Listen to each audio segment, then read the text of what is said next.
விஷ்ணு பாருங்க, அந்த என்னமோ அவதாரம் எடுப்பார்ல, கூர்ம அவதாரம் என்னமோ.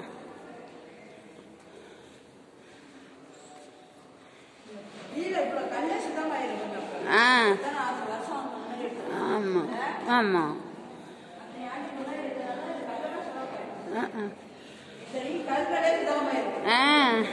அதான்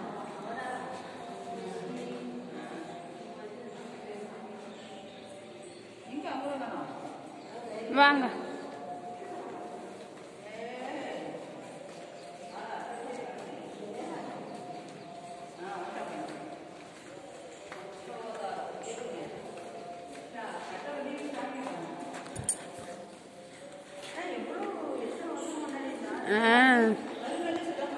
ஆமா.